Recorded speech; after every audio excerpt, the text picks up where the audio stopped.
Storybook Land Canal boats. My name is Marianne, and I'll be your storyteller on this 3-hour tour of the homes and villages of classic Disney animated features. Please remain seated at all times. Keep your hands, arms, legs inside the boat. Yada, yada, yada. Kitty boat, how hard can it be? Our first stop today is Monstro the Whale from the story of Pinocchio. But don't worry, Monstro's not half as scary as he used to be. Because remember in the movie when Pinocchio built that fire in his belly? Well, that made Monstro sneeze so hard, he sneezed his tail right off. And well, that does give us our magical entrance into Storybook Land. There we are, Storybook Land, and all the cutesiness you can handle. On our left-hand side is the home of the big bad wolf. And straight across the canal are the homes of his favorite dinner guests, the 3 little pigs. There's one house made out of straw, one made out of sticks, and one made out of wolf-proof bricks.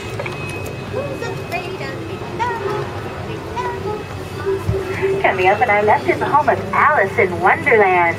Alice often sits by the riverbank and daydreams. That's how she found the home of the White Rabbit. It was through his burrow that Alice fell down, down, down into Wonderland. Man, I wish we could fit in there. That'd be so cool. In the center of the canal is London Park. It was over this very spot that Wendy, John, and Michael flew over on their way to Never Never Land. Straight ahead is Agrabah, city of mystery and enchantment from the story of Aladdin. That's the Sultan's palace on top of the hill, and below that is the busy marketplace where Aladdin first met Princess Jasmine.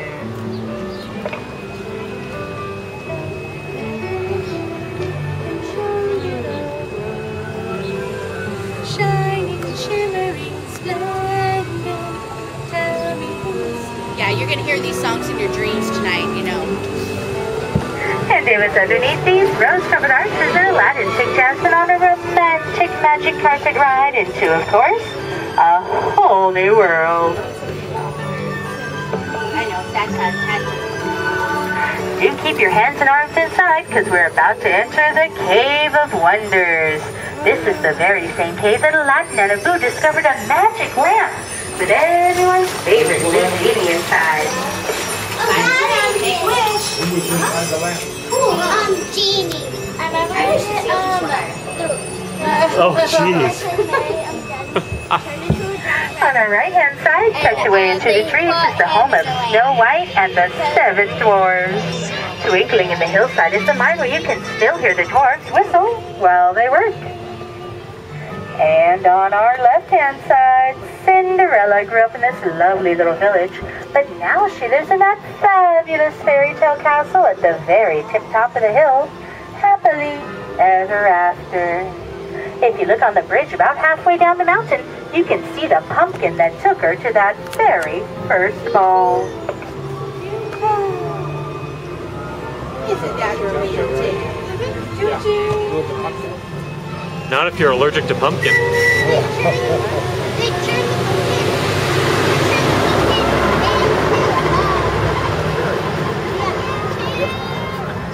Upon the hillside is a giant patchwork quilt, comprised entirely of desert flowers. In case you were wondering, all of those flowers, plants, and trees here in Storybook Land are actually real. They were miniaturized through a special process known only to Tinkerbell and a few of our Disneyland gardeners. Some of the trees are actually our oldest residents and are more than 100 years old. No miracle grow in this garden.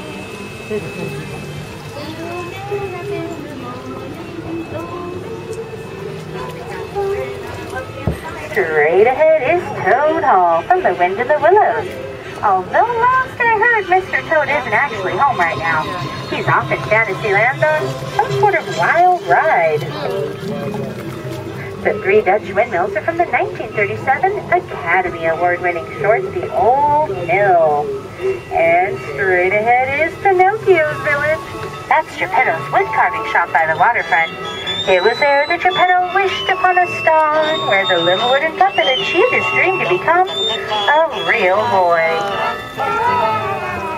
Watch your head. I just love a happy ending.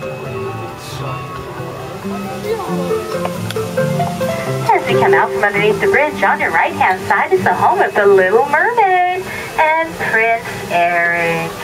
It was on that sandy shore in front of the castle that Ariel took her very first steps on land.